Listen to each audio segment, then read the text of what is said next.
पकड़ कर रुक नहीं।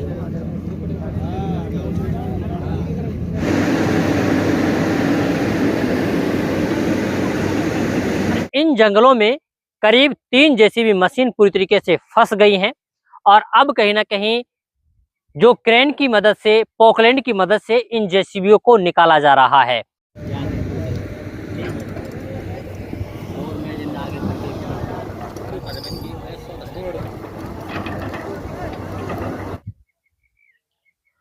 दोस्तों, स्वागत है आप सभी का भारत टीवी में और मैं हूं आपके साथ रिजवान खान। आज हम पहुंचे हैं जुरहेड़ा और जैमत के बीच जंगलों में और इन जंगलों में करीब 3 जेसीबी मशीन पूरी तरीके से फंस गई हैं और अब कहीं ना कहीं जो क्रेन की मदद से, पोकलैंड की मदद से इन जेसीबीओं को निकाला जा रहा है। एक मशीन को निकाल लिया गया है जो कि अब नहर की पटरी पर आपको दिखाई दे रही होगी। एक जो जेसीबी मशीन है वो पूरी तरीके से जंगलों के बीचों बीच फंसी हुई है और इन जंगलों में बरसात का पानी भरा हुआ है। जेसीबी मालिक का भारी नुकसान हो चुका है। आप इन तस्वीरों में देख सकते हैं कि एक जो जेसीबी मशीन है वो किसी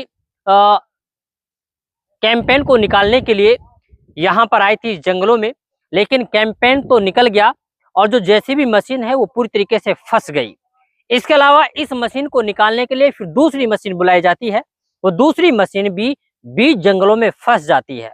फिर उस मशीन को निकालने के लिए एक और तीसरी मशीन बुलाई जाती है, वो भी कहीं ना कहीं फंस जाती है और उसके बाद में फिर इन तीनों मशीनों को निकालने के लिए पोकलैंड की मदद ली जाती है। पोकलैंड को बुलाया जाता है और पोकलैंड की मदद से एक मशीन को जो नहर है उसकी पटरी तक पहुंचाया जाता है और उसकी मदद से फिर दूसरी मशीन को निकाला जाता है। लेकिन जो तीसरी मशीन है जो पहली बार में आई थी वो अभी भी फंसी हुई है और इसका निकलना पूरी तरीके से मुश्किल सा दिखाई दे रहा है। हमारे साथ हमारे सहयोगी हैं समीम, इनसे बात करेंगे और जानेंगे कि कहाँ के जंगल पड़ते हैं, किस तरीके से जेसीबी मशीन फंसी है और अब कैसे कैसे इनको निकाला जा रहा है। बड़ी बात आपको ये भी बता देते हैं कि ये जो जेसीबी मशीन है इसको यहाँ फंसे हुए आज 3 दिन हो चुके हैं। अच्छा समीम, भी बताएं कि ये जो जंगल है कहाँ के जंगल है? रिजवान भाई, ये जैमत और जुरहेड़ा का जंगल है। हालांकि जिन खेतों के अंदर हम खड़े हुए हैं ये जुरहेड़ा गांव के जंगल है। जुरहेड़ा गांव जंगल है। अच्छा, ये इसके बारे में कब पता लगा कि मशीन फंस गई और मशीन आई कैसे यहाँ पे? यहाँ पे जो ये धान है ना, इनको काटने के लिए मशीन आई थी यहाँ पर। कैंपेन? तो, जी कैंपेन बोलते हैं इसको। तो वो यहाँ फंस गई, ये सारे काट दिए उसने। फंसने के बाद जो ये हमारे जो इरफान लड़का है जैमत से, उसकी जेसीबी को उन्होंने फोन किया, इसको बुलाया कि भाई ये कैंपेन जो है ये फंस गई है पूरी तरीके से, आप इसको मदद कर दिए, निकाल दीजिए। तो इसको निकालने के लिए यहाँ पर आई, उसको तो निकाल दिया, जैसे सुबह ग्रामीण यहाँ बता रहे थे, उसको तो निकाल दिया 3 दिन पहले, वो तो यहाँ से चली गई, लेकिन ये मशीन यहाँ पूरी तरीके से फंस गई। ठीक है। उसके बाद में इरफान ने दूसरे की मदद ली। बताया जा रहा है कि वो मशीन जो है दौलाबाज के एक लड़के की है, दौलाबाज से यहाँ मशीन पहुंची सुबह।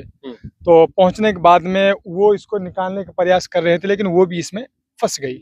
2 मशीन फंस गई, एक से निकालने के चक्कर में दूसरी फंस गई। जो तीसरी मशीन है वो भी लगभग फंस गई थी, लेकिन वो इस जो एक खेत आपको नजर आ रहा है इसमें वो उतरी नहीं, वो परले वाले में थी, शायद इसलिए वो बच गई। तो तीसरी मशीन बच गई। तो फिर आज 3 दिन बाद यहाँ जो है पोकलैंड बुलाई गई है और उसने पूरा प्रयास किया है। जो बाकी 2 मशीनें हैं वो पूरे तरीके से निकल चुकी है। अभी भी जो ये इरफान की मशीन है जो ताहिर का लड़का है जैमत से, वो अभी पूरे तरीके से फंसी हुई है। अच्छा, इसे निकालने के लिए लगातार जद्दोजहद की जा रही है। अब सवाल ये है कि जब हम लोग स्थानीय लोगों से यहाँ पे बात कर रहे थे, उनका मानना ये है कि कैंपेन को निकालने के लिए करीब 6000 रुपए की बात है। यही फिर उसके बाद में दूसरी मशीन ने कुछ ज्यादा लिए, तीसरी मशीन ने कुछ ज्यादा लिए, फिर जो पोकलैंड है उसने और भी ज्यादा पैसे लिए। तो यही चला। आज कितने पैसे? यहाँ के जो ग्रामीण हमें सुबह बता रहे थे ना, तो वो बता रहे थे जो ये मशीन आई है जैमत से, हाँ, बीचों बीच, तो ये लगभग 6000 रुपए में यहाँ आई थी उसको निकालने के लिए कैंपेन को। ठीक है, 6000 रुपए में निकालने के लिए। उसके बाद में फंस जाता है मामला। जो दौलाबाज की मशीन आई थी उसके बारे में बताने कि वो लगभग 30,000 या 20,000 में वो यहाँ पर आई थी। अच्छा, इस मशीन को निकालने के लिए उसने 30,000 रुपए की बात की। हाँ जी, ठीक है। तो उसके बाद में फिर दोनों मशीन फंस गई। जो तीसरी मशीन वाला था उसने प्रयास नहीं किया, वो अपने साइड लगा के खड़े हो गया। तो बाद में इन्होंने पोकलैंड को बुलाया यहाँ पे। जो पोकलैंड है इसको लगभग मेरे हिसाब से 80,000 से 1 लाख रुपए में बुलाया है यहाँ। बातचीत हुई कि भाई निकाल दो, हम 80,000 रुपए आपको आपको। तो वो यहाँ से एक मशीन को निकाल के ले गई।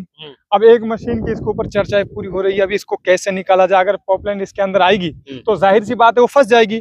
आप देख सकते हो ये कितने नीचे पहुंची हुई है मशीन जो है, जो ड्राइविंग की जो सीट है उस पर भी पानी है, और पूरे तरीके से ये दोनों मशीनों में बहुत ज्यादा नुकसान भी हो चुका है। लगभग मेरे हिसाब से तो 2-2.5-3 लाख का नुकसान एक मशीन में हो गया होगा, तो बहुत ज्यादा नुकसान हो गया है। ऊपर से जो यहाँ के किसान हैं उनका भी जबरदस्त नुकसान हो गया यहाँ पर।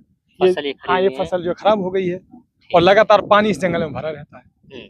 चलिए, ये हमारे साथ में हमारे सहयोगी हैं। इसके अलावा हम लोगों ने स्थानीय लोगों से बातचीत की, उनसे जानने की कोशिश की कि भाई ये मशीन फंस कैसे रही है, मशीन यहाँ पर आई। अच्छा, खेत का कौन मालिक है?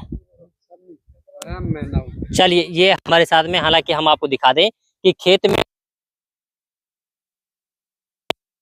बर्बाद हो चुकी है। उसके बाद में पोकलैंड को बुलाया गया है, पोकलैंड की मदद से अब 2, हालांकि जो तीसरी मशीन है वो अभी भी खेत के बीचों बीच फंसी हुई है। बड़ी बात यह है कि जितनी भी मशीन है वो सारी नई मशीन है, और नई मशीन इस तरीके से जंगलों के बीचे बीच फंस जाना और अंदर तक धंस जाने से आप अंदाजा कि कितना भारी नुकसान अब मशीन के मालिकों को हो रहा है। तो दोस्तों, अगर आप लोग भी इस तरीके से जहां पानी भरा हुआ हो, चीकना जंगल हो, नहर के पास जंगल हो, तो वहां पर हमेशा अपने व्हीकल ले जाने में सावधानी बरतें। हालांकि आज की इस रिपोर्ट में बस इतना ही। फिर होगी मुलाकात एक नए प्रोग्राम के साथ, एक नए मुद्दे के साथ। तब तक के लिए आप बने रहिए सिर्फ और सिर्फ भारत।